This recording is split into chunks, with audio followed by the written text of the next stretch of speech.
the Alabama Special Programs Deployment webinar. And you will see over here all of the slide decks for everything we're going to talk about today. They are yours to use, even if you want to share them internally. So they're for your use. So please feel free to jump over here and grab them.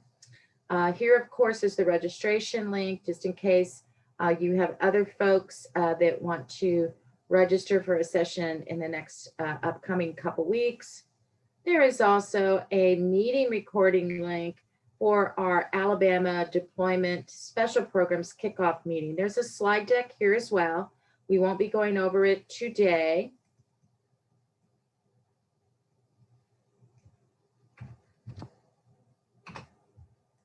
But I did record it. So it's about a 15-minute recording that just walks you through that slide deck and talks about what you can expect. Good morning. I don't see it in the chat. Well, my goodness, people said that. I put it in the chat. All panelists and attendees. I'll do it again. Let me try it again, guys. Tell me if you got it. Okay. There it is. See if you get it. I'm gonna hang. We're not gonna start yet. I'll give people a few more minutes. There's about 25 of you signed on, so give it a couple more minutes. Oh, okay. I've got some confirmations that people are getting to the handouts. So, okay, perfect. I got it. Feeling better now.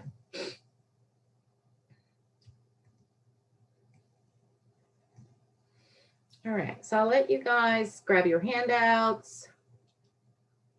We're going to start with the handout that is under Special Programs Administrative Review. There is a welcome slide deck here, and there is a product overview outline. And then as we go through the rest of these, each one of them has its own slide deck.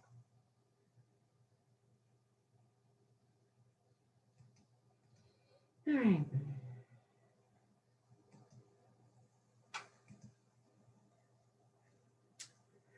All right, so I am going to go ahead and get started. Good morning, everybody. Welcome. It's Friday. I hope that the weather for most of us is improving. I live in North Carolina. My co-host, Christine, we are both application specialists in special programs. Christine lives in San Antonio. And of course, we all know that things have been pretty dire down in Texas. So I know also that there's been a lot of bad weather in Alabama. So hopefully we're at the end of it. Hope that everyone is staying safe and staying warm. And of course, our thoughts are with all of you, especially the folks in Texas who really have been suffering. As I said, my name is Kim Kaltenbrunn. Christine Schweitzer is joining us as my co-host. She also is an application specialist with PowerSchool. We are part of the Special Programs Services team, and our team is excited to work with Alabama and all of you in the deployment of special programs. The deployment side of special programs will consist of the project manager, a gentleman named Fahim Muhammadan. You may be receiving communication from him from time to time. And then the application specialist who you will be working with in various webinars, working sessions that are coming up. We'll talk about all of the fun things that we have planned over the upcoming next few months. Your application specialists are myself, Christine, and several other colleagues that work on our team who will be conducting workshops. We will also be working with a team of data migration specialists. Those folks are our technical arm of services, and they will be responsible for the migration activities. And so they'll come on board full-time, full steam as we move into April and May. And we are all so excited to begin working with you. We've got a lot of exciting activities that are planned in the upcoming months. Today is the beginning. This is the System Administrative Review Workshop. But once we are done with the System Administrative Review Workshops, and they do run until I think the first week of March, we will pivot into offering additional working sessions, which we call our office hour learning sessions, and they will be covering a variety of system administration and other topics. Those sessions will not be full day like this one. They'll be more modular, and in some will be required, some will not be required. So you'll be able to, instead of having to spend an entire day with us, you'll be able to just pick and choose particular sessions, or if it is a required session, those sessions will only run about an hour in length. So stay tuned. We'll be getting a schedule out. We'll be talking a lot about what's coming down the pike all day long. And of course, in addition to the office hour learning sessions, we will also have just open office hour labs. I don't know what topics those are going to be on. They may just be FNQs. They may just be us really fielding questions from you. Topics to be determined. We're opening that time up so that we have have it available for you. Those open office hour learning sessions, learning labs, really will begin, as I said, mid-March, and they are going to take us all the way till the end of May. When we get into June, the application specialist team is going to completely pivot and start working with all of you on a one-on-one basis as we work with you to verify your data migrations. We're going to end up our session this afternoon talking about an overview of what you can expect for the data migration. So stay tuned for that at the end of the day. Also, another PowerSchool team that you are going to be interfacing with is our Special Programs Customer Education team. They are going to be conducting regional product training for special education, 504, EL, and RTI. That is scheduled for the last week in March, the first week in April. It is regional training. That information has been provided to all the districts. And I'm sorry, I shouldn't be watching my chat. I will make sure, as Synithia, to post those handouts in just a second. Those regional trainings are open to, I believe, 2 individuals per district. Registration, I think, is through the state. So you all should have information about that. So that's our customer education arm. They do the product training. Many of you also have contracted independently for them to conduct training for your districts independently. So different team, but a great PowerSchool team. I talked about the Special Programs Data Migration team. And of course, last but not least, and maybe one of the most important teams that you're going to be working with is the team that you're going to work with even after we leave you. And that is the product team. And the product team is your Alabama Customer Advisory Board engagement. We call them the Alabama Product Team. And they are the team that has been working with Alabama for the past 2 years. They have been actively engaged with our pilot districts over the past year and a half. And they are the person and the team that design your product. And as part of that design effort, you actually have an Alabama Special Programs model. And that model includes document templates and student profiles that are specifically designed for the state of Alabama. And so as we move through our different activities today, really the focus of today's discussions is to give you an awareness of what that Alabama model looks like in terms of the functionality and the features within it. It's not product related training. It's really talking about more of the system administrative requirements and how the pieces and parts of special programs kind of really work and function, and specifically how they integrate with PowerSchool SIS. Within the special program software, there is document templates and profiles that serve special education, gifted and talented, 504 accommodations, English learners, and response to intervention. So today, what we're really going to focus on is beginning here in just a few minutes, We're going to begin an Alabama product overview.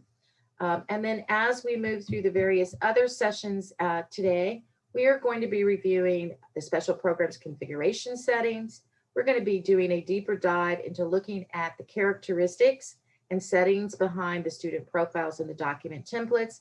And then this afternoon, we are going to review the default security groups and have a discussion about PowerSchool role integration.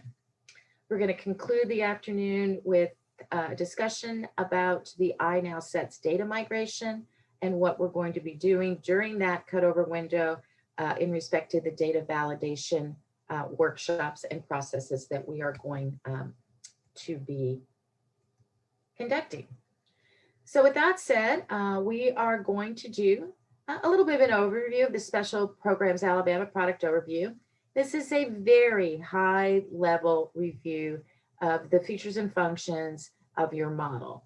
We really want to give you a foundational understanding of what its key features are, how do users access it, how do they move around, what do your student profiles look like, what are the key features of your document templates. All right, with that said, let me really quickly grab this link to the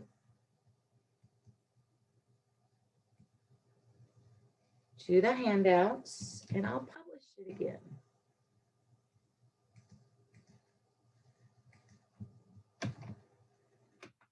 All right, so I published the link to the handouts again, guys. So you want to check back into that chat window and grab it.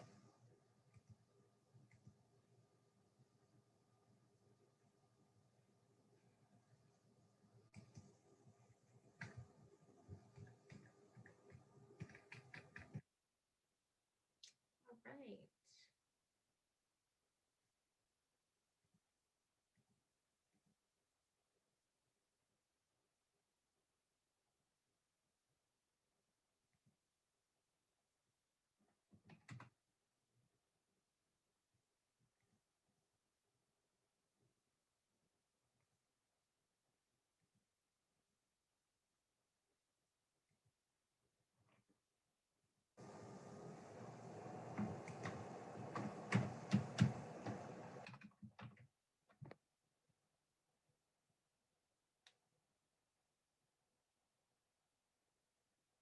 All right, welcome everybody.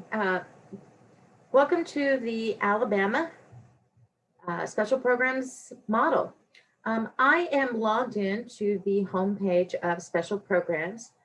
There are a variety of different ways that obviously a user can access special programs. We have what is called single sign-on, and that single sign-on functionality allows users to only sign in and have to enter their password a single time to access PowerSchool applications. And once they are signed into PowerSchool applications, whether it's PowerSchool SIS, they will be able to access special programs through either the application tray, or in the case of districts who are using App Switcher, through a landing page where they'll be able to switch applications. They also will be able to access special programs via alert hyperlinks as well. We'll talk a little bit about that. If your security allows you to view a document and that document is associated with an alert, for an example, indicating that a student maybe has a 504 accommodation plan, then by clicking on that actual alert hyperlink, it takes you to that plan. And by virtue of taking you to the plan, you're actually in special programs. So it is an integrated product with PowerSchool SIS. Users do not have to sign in the way you saw me sign in. However, there is a separate URL that does allow a user or an administrator. When I say an administrator, I'm going to rephrase that and say a system administrator, to sign in via that portal. So that's what you saw me do. I am actually logged into special programs using a security group setting that would be specifically similar to what you would see for maybe a building level administrator who might be working with special programs. Okay, so as you're looking at my screen in this product overview today, we're really kind of looking at it through the lens of what a user might see, okay? Which will be different than the lens that we're going to look at when we move past the product overview and we start to look at the configuration settings and sort of the back end of special programs. So thinking of as a building administrator, signing into special programs, this is what I might see. I would see my special programs icon up on the top of the page. That icon is your special programs branding icon, your PowerSchool icon. When you click on it, it does in fact act as a refresh. It's a home button, regardless of where you are and what you are doing. That will always return you to the home page. It also is going to give you some specific software version information. It is going to tell you the version of special programs that you're running. And it's also going to tell you the release level of the Alabama model release. So in other words, when your state product team releases new features or functionality or makes any kind of an update, it actually will contain that model version up on top. And notice that model version says Alabama 21.2. And what that means is it is in fact 2021, February.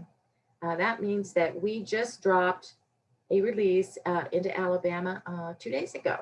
So brand new release was just refreshed to all your databases. All right, so on that navigation toolbar, you also see some menu items. And the menu items that you see are very specific to the security role that is associated with you. Because depending on what you do and what your function is within a building, your role within the district, you are allowed to see different things. So you have different menu items. And of course, within those menu items, you might see different areas. So starting at the top, I'm going to talk about search and what you would see under a search menu. A search menu gives you access to the data. So think of it as your filing cabinet, all of the data that is in the system.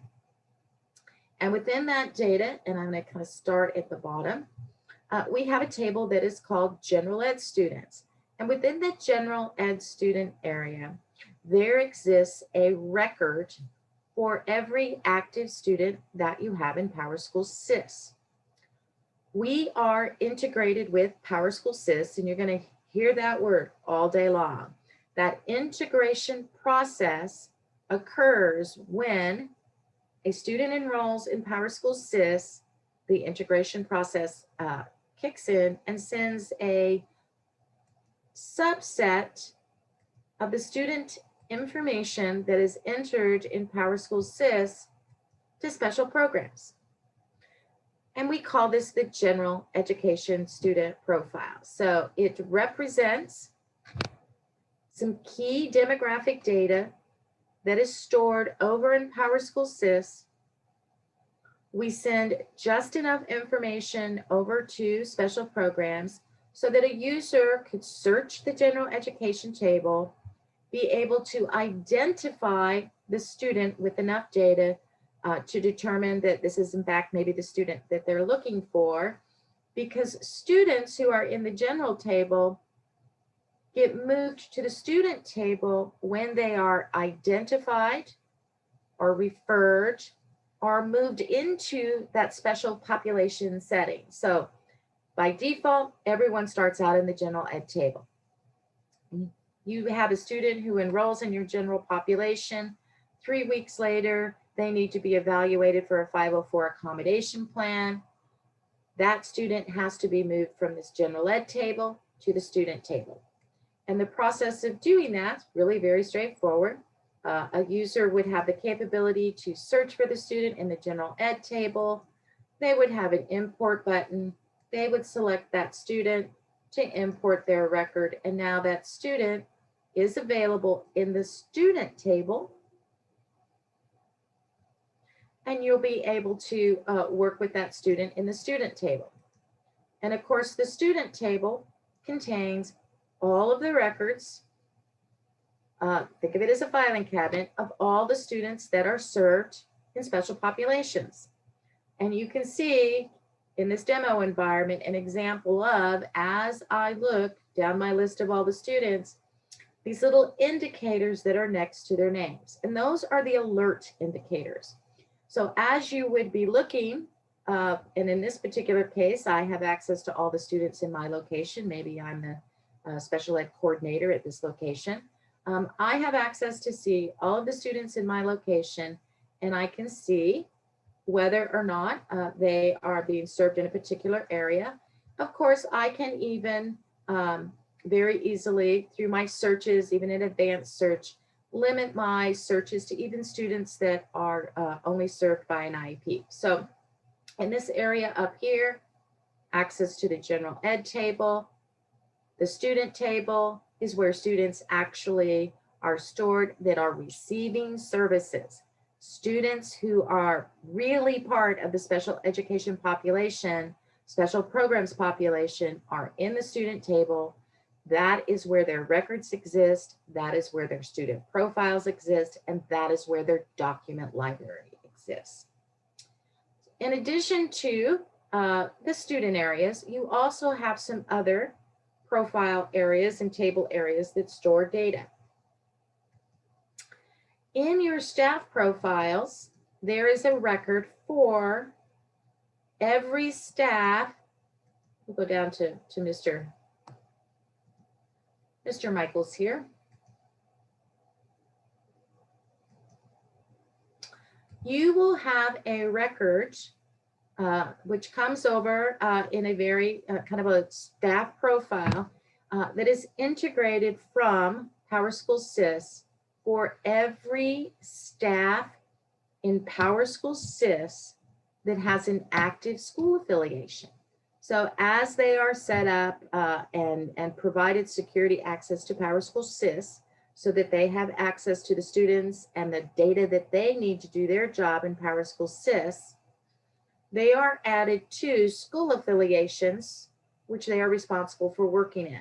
And of course, as part of that process, when we bring the staff record over from PowerSchool SIS, we bring also all of the school affiliations that they have access to work with. And that information is stored in the staff area.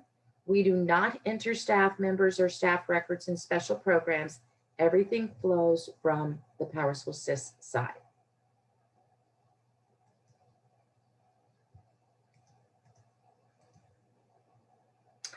Classes also are integrated from the PowerSchool SIS side.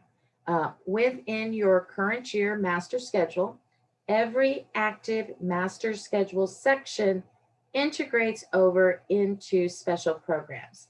And as part of that integration, it creates a class profile with the name of the course. And of course, pardon the fact this is from a few years ago, this is our demo site. Tells you the location, and then it has two additional profiles that are also part of that integration. The teacher that teaches it, and the students that are in it, for example. So this would actually be a list of all the students, and you would be able to hyperlink to any of those students to see their profiles and if they had any documents. So in the area of classes, it is the entire master schedule section that gets integrated over, but what a user might see would be very limited. In this particular case, as I said, I'm logged in as a building, maybe special education coordinator, so I have access to see all the sections, all the rosters that are in my building. If I was logged in as a general education teacher, I might just have a panel that shows me my classes and nothing else, because I would only have access to the classes that I teach and the students that I teach. You also see an area that stores districts, and every user has access to view the districts. Really, that is only there because within special programs, we need to have a table that contains a name of every district in every location in Alabama.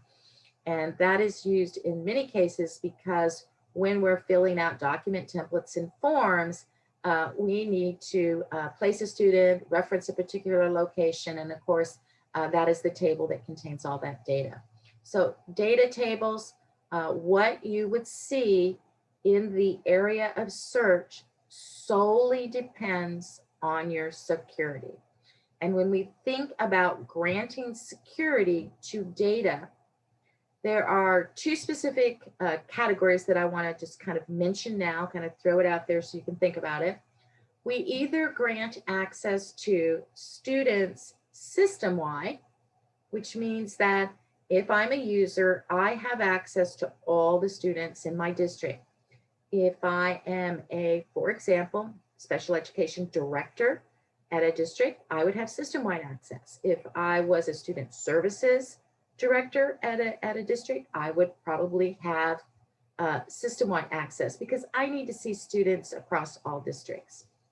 Conversely, if I was a building level administrator or a coordinator at a building level, or even a counselor at a building level, I might and probably would only have access to students in my location.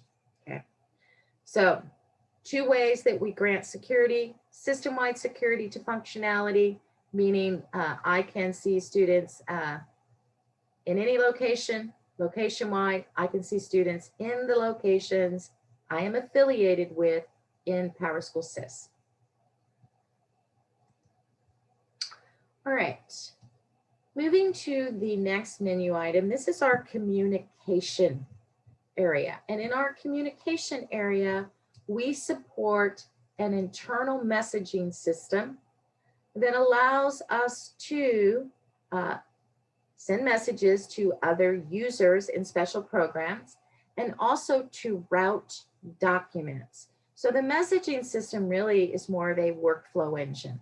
If I am working on a document, creating a document, maybe I've even just finalized an invitation, it is through the messaging communication system that I can take and send to another user in special programs a copy of that document. Notice that on the home page, I have an unread message panel. And in that unread message panel, you'll also notice that it says to. And that's because it's tracking any messages in my unread message panel that I haven't read yet. So in the unread message panel, a user, as they log in, can very quickly see that they have messages. By hovering over the message, they can read the message, but they can also go directly to the document because it contains the live document link. They could review the document. They may even need to edit the document. They could even go from within the document and send a message right back to someone else who's referenced in the document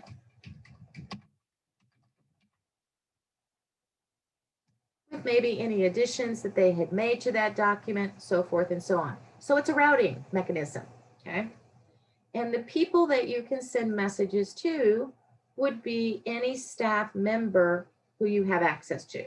So typically, if I needed to route something to a special education director, and I am a special education administrator at a school, I would have access to the entire district directory of staff. So that's typically usually how it works.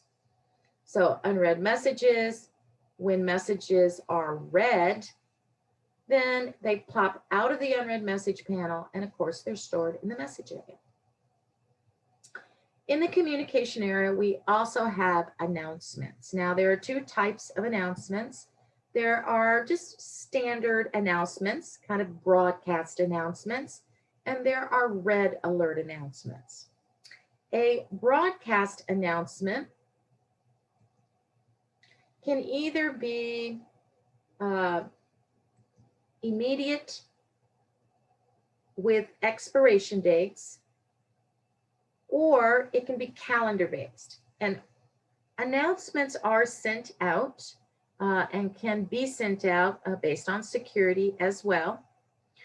So in the particular case of, let's say, a district special education director, I would assume that they would have the ability to send out announcements, either immediate or calendar based, to their all of their staff folks throughout their district. There are also a separate security resource that is associated with an alert, a red alert announcement.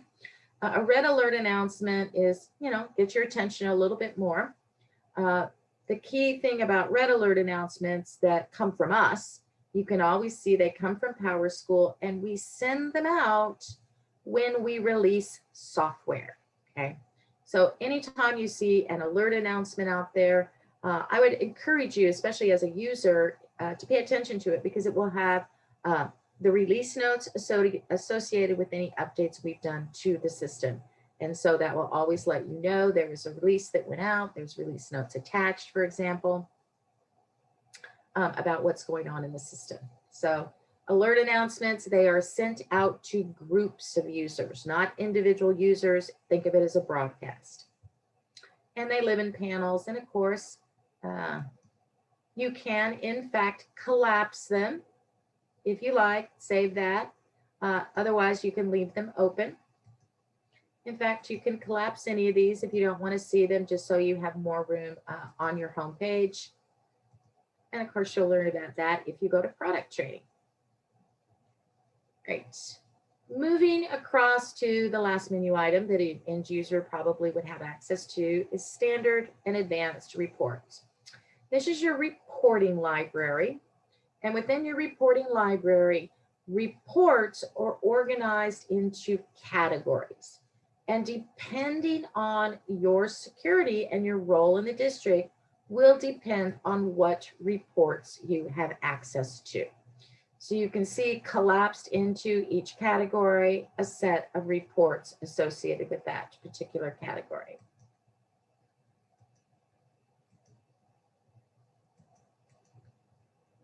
Users also have the capability to create their own private reports. And in addition, they can also subscribe to reports, or reports can be published to entire security groups so that the reports reside in a panel on the home page for easy access. And in the case of this particular administrator, I have on my desktop my stoplight report for workplace compliance, which allows me directly from my home page to very quickly be able to see all of the students that are behind in annual reviews. I could go right over to the student directly from the report, look at the data, look at the documents, go directly back to the report, and of course, I'll pop right back to my home page. So student reports over here, you can subscribe to them, they could be published. So it's just another way to have those reports very accessible on your homepage and not have to navigate to your library. Over under beneath all the other panels, I have another panel that I want to talk about, and that's the quick access panel. The quick access panel is just your quick search. It allows you to, as you begin to type a student's name,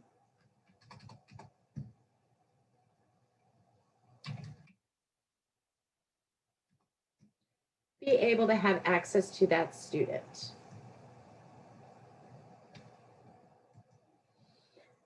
I can select that student. I can navigate to that student's profiles or his documents. Notice when I go back to the home page, it is keeping track of all the students that I've accessed. So quick access, it's going to keep track of the last 10 students that I've worked with. The last student that I opened up and worked with will be the first on the list, so that as I'm working in special programs, I can just go pop back into the last student that I worked with. All right, so beneath the very last panel that you see on your page is the student panel. It is called the My Student panel. And the My Student panel is used specifically for user groups who have caseloads. So for example, if I am a special education case manager, I will have a My Student panel who lists all the students that I am assigned to as their case manager. So I'm logged in as teacher practice. So this would be me. I can see that every student that's assigned to me in my case manager panel is in bold. In addition, I have another student, and that other student is not in bold. And that indicates that he is on my caseload, but he's on my caseload because I am providing services to the student. I'm not assigned as his case manager. Maybe I am, doing speech language. Maybe if I was in OT, if I was in occupational therapist and I logged in, almost all my kids would probably just be unbolded, because those are all the kids that I am providing services to. When we talk about groups of students that we have access to, I said that we can provide access by system-wide and that we can provide access by location-wide. But we also have another even more distinct way that we can provide access, and that is by case manager.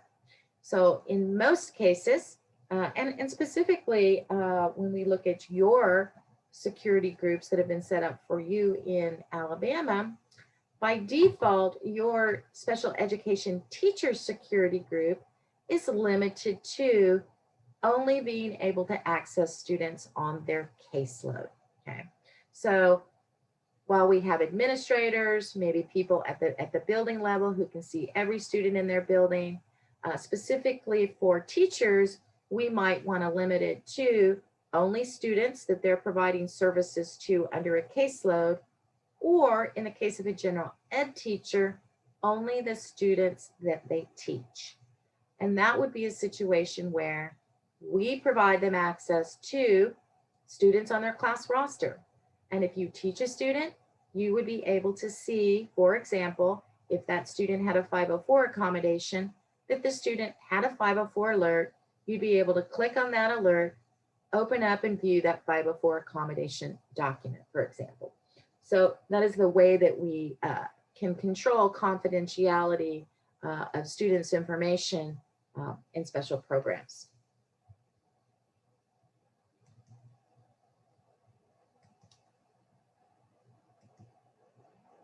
Okay. All right. So we have talked about all the panels on the homepage, system-wide access, location-wide access, and student access based upon the panel. I'm going to now kind of do a deeper dive into actually looking at the student information. Next to each student's name, you'll notice that there are two icons. The first icon that contains the profile picture of the student is what is known as the student profile. And when you click on the student profile, it takes you to the profile area for a student. And when I click the flyout, I will see a list of all the student profiles that I have access to be able to view. Now, the student profiles that you see for a student, and we'll be doing a deeper dive as we look in these, are specific to the state that you're in. So the concept of a student profile is a part of special programs, but every state who's using a state model, the profiles that you see would be different for that state, okay? And that's an important distinction because that's what makes every state's model a little different. Your profiles in Alabama are going to look a little different than the profiles that are in the Mississippi model, for example. So just be aware across the board, when we talk about student profiles, when we talk about student documents, it is how yours are designed and built that are specific and compliant in your Alabama model. In this first profile, however, the student demographic profile, the student demographic profile, it contains data that comes from PowerSchool SIS. So remember, We started with the student in the general ed table. At one point in time, he's been identified, he's been imported into the student table. When the student is imported into the student table, the integration brings in additional elements. So instead of just having some limited demographic data, we now have all of the information about the students: home phone, mobile phone, email address, addresses coming from PowerSchool SIS. We'll bring in the ethnic information. We'll bring in all of the enrollment information so you know what grade, what district, and when his enrollment start date was. And of course, if there has been any subsequent transfer information, that would also come over as well. So the information that is over on the My homepage for student demographic profiles originates in PowerSchool SIS. PowerSchool SIS is the source of authority. So you don't ever see an edit button on this page for an end user because you want the data to be maintained in PowerSchool SIS. If there is, let's say, for example, an incorrect home phone number here, instead of correcting it here, you would correct it in PowerSchool SIS. And the integration process will refresh the data from PowerSchool SIS into the demographic data. And we call that integration synchronization. And we're going to talk about that in our next session. All right, so student demographic information, source of its origin, PowerSchool SIS. But what about the rest of these profiles? Let's pop over to the special education profile and talk about the special education profile.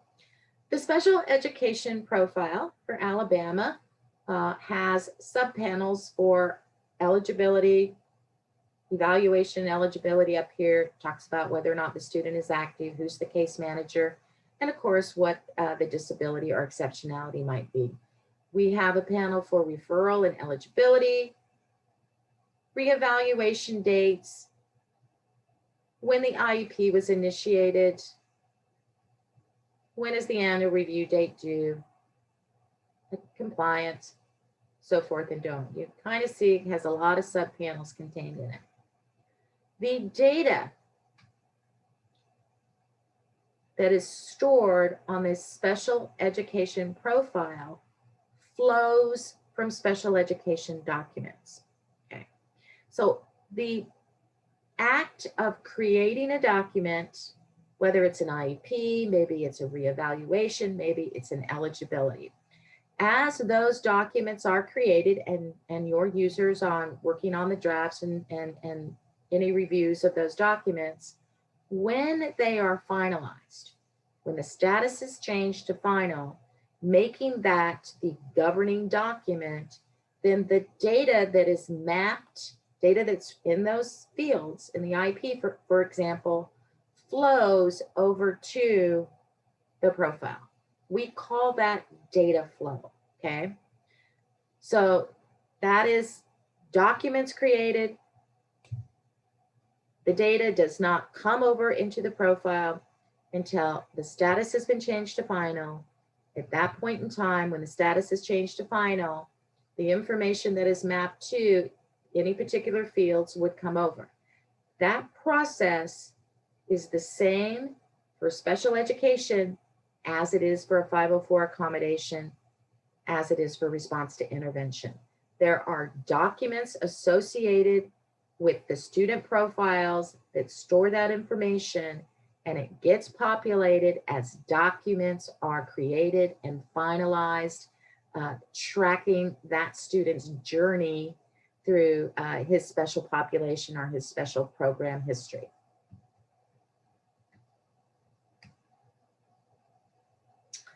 So what we're actually looking at here is really an example of profiles that are specific to special education, because that's the example that I'm looking at. We will see that there's a special education profile. There would also be a profile that's tracking services. There are also related services, supplemental services that you see here that are being further tracked in their own set of profiles. These are what we call supplemental profiles or child profiles. And they're important because they are keeping track of historical data.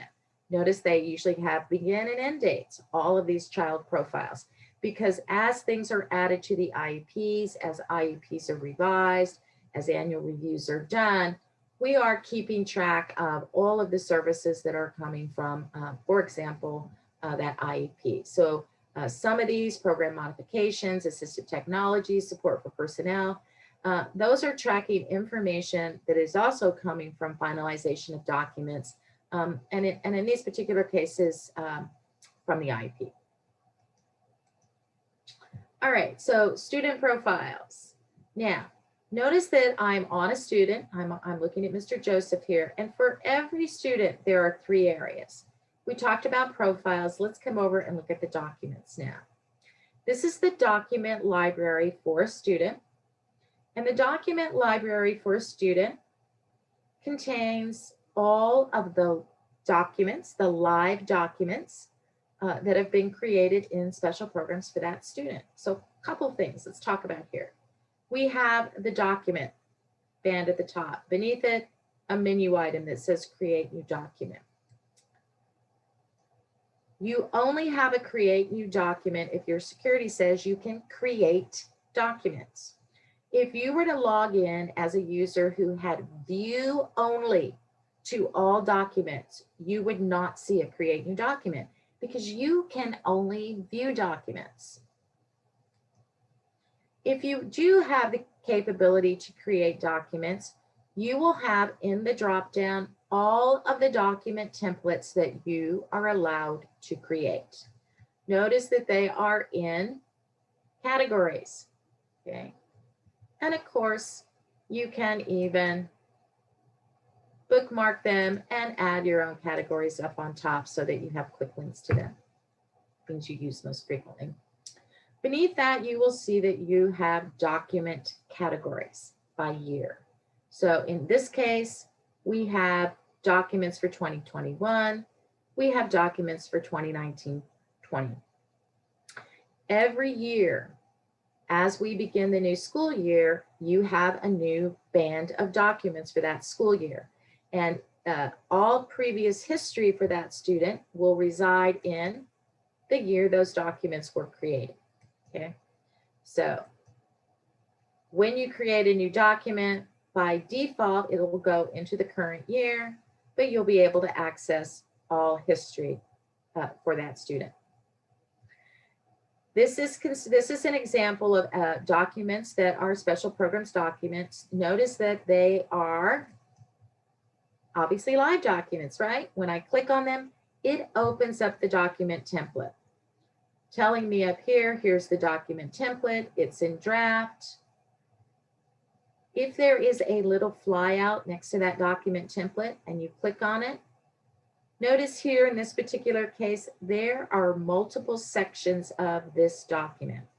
This is what is known as a multi-section document. It has multiple sections. The importance of a multi-section document is that it allows more than one user to access and edit the document itself.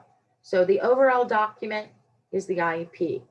One user could be in the profile while another user could be editing the services page. What is important to understand is that no 2 people can be editing the same section at the same time. If someone is editing the section of an IEP, when you open the IEP, you'll see a little asterisk next to it that indicates it's read-only. You would be able to access it. You would not have an edit button.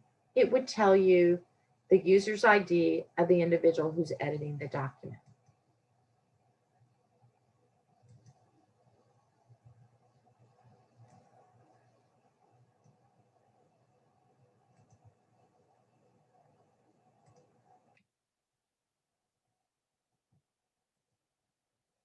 All right. When you open up a document to complete the form fill in, and this happens to be one that already had some work done on it, The first thing that you will notice is all of the fields will be blank. Obviously, in this case, try to back some out a little bit. One of the things that you will notice is that you will see fields that are salmon in color and maybe some that just are clear. Anything on a template that is characterized by the salmon color means that it's a required field. So kind of the basics of our form document templates, that this is the feature of our document templates in general, so this would apply to all document templates. Required fields are in salmon. Fields that have drop down to ensure validation or the correct entry are driven by a concept called keyword tables. So we have required fields, we have drop downs that are linked to keyword tables. We have, in many cases, you also have some fields that auto calculate for you based on the business rules of Alabama, for example. You also have in many of your document templates, probably most of them, have fields that are free text narrative fields. In this case, this happens to be a required one, but notice at the top of each field, you will see an icon that looks like a microphone. Your free text fields are associated with an app that's called Speak Text. And this app is available when you are using Microsoft or Google Chrome. So just be aware, if you have users that are using different browsers, it is really optimized for Google Chrome. And if they call you up and say, I don't see my microphone, the first question I would say is, what browser are you using? When you click that microphone, you can dictate directly into the field. When you click insert text, it will insert directly into that field. All right, and as you work on documents, a couple things to know. Up at the top, you have some editing buttons. At any time, you can save what you are doing, leave the document, go do something else, come back to the document, and finish the document. If you attempt to say that you're completely done by clicking Save Done Editing, it always will tell you where you have a required field. So you're not ever really done unless you filled out all of the required fields in this particular section. So in this particular case, it says you are missing a grade. So when I click on that, see how it highlights yellow? It says, where's your grade? And now when I click Done Editing, it saves that section and I'm ready to move on to any of the other sections in my document.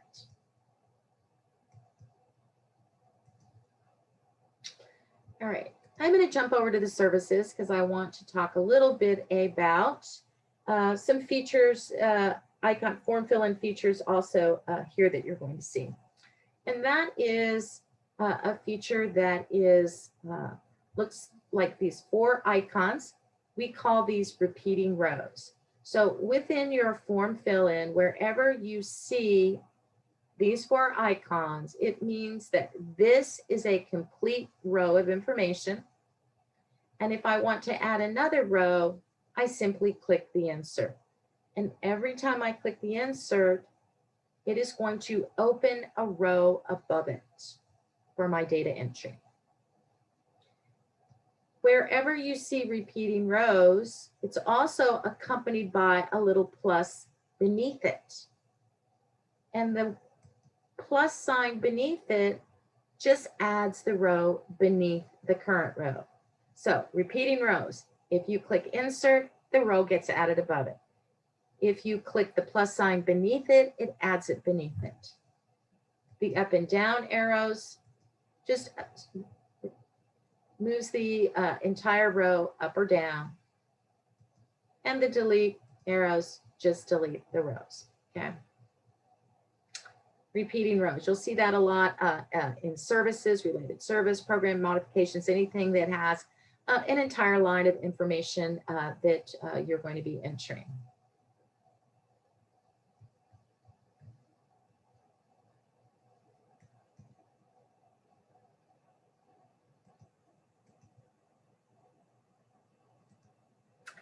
Another feature that you will see in our software is something called a lookup table. And a lookup table is connected to either a field that would have a staff name inserted into it, or a location inserted. So our lookup tables are connected to staff and locations and districts. And the reason that we have them is so that as you are typing a user's name, it will automatically bring up the match from your staff table, allow you to select it, and of course, if there is associated staff profile information, for example, maybe I'm filling in a form that wants to know the name of the teacher and the teacher's position. If the position is stored in the staff profile and the phone number, for example, it will automatically bring in all that related information. So wherever you see lookup, the field is focused on lookup by default. If you want to enter free text, you would change the focus to non-lookup. And of course, that makes the field a free text field. So lookup, non-lookup, staff, locations, and districts.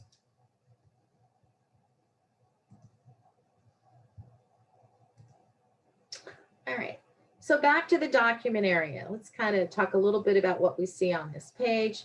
Of course, as I said, you can access the document template just by clicking on the link. Over here, you can see what the status is. Obviously, if the status of a document is in final, it's been closed for editing, with the exception of maybe progress reports or something similar to that. You'll see the date it was created. You'll see the modification date. And in the example of where there are documents which are based on either an amendment, you'll see that the original or the preceding document is linked directly to the amendment. So the original one, we created an amendment directly from this one. It hides it beneath it, but links it to the original. All right, so we talked about profiles, we talked about documents, now let's talk about events. This is the third area that is associated with a student, and it is an event auditing log that is associated with any status changes of a document. So when a document is deleted, or if a document status is changed, an automatic entry is created in the event area for a student that tells you who, when, the time, and what they did. In addition to the automated events that are created, users do have the capability to create additional events. And this might be something that would be used. Many districts use this to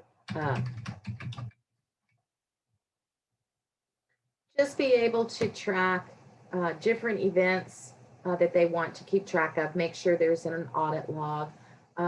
It may be that they even want to send an IEP or an invitation out to all the people that are invited to an IEP. This is just a mechanism to actually create that event so that it is part of the historical record and the audit log that is for that student. All right. So let's go back to our home page. We've talked about the menu items that we see up above. We've talked about the panels that are on the page, and we've done a deeper dive into looking at what a student profile is and what the document is. And of course, we know that when a user signs in, the access, the functionality that they have, the students that they see is controlled by the security group that they're in. I want to just take one last thing just to kind of, before we conclude with the product overview, and that is that the very right-hand side of your navigation toolbar, you have a question mark, and that question mark is linked to your online help resources. It is where you have your user help, which are your HTML online topical guides.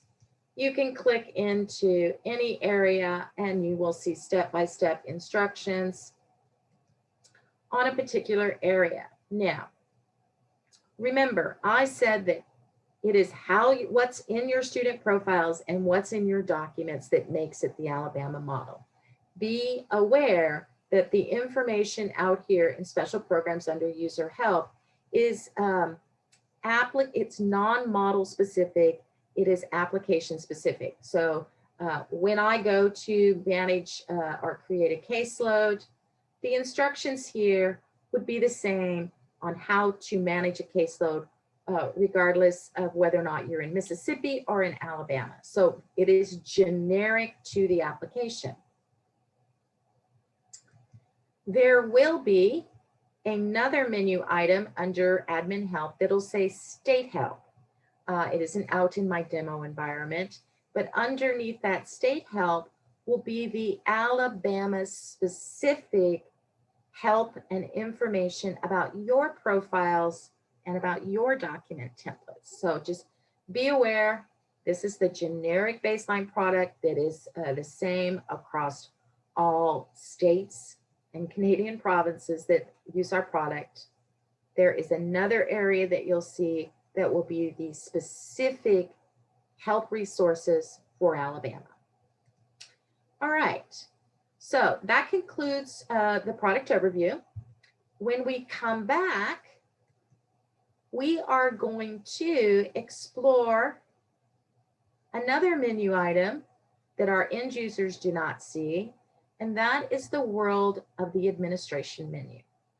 So we're going to take a 15-minute break, and at a 1:45, we're going to continue back. So I'll go ahead and stop sharing my screen. You guys take a break, and we'll be back at 9:45.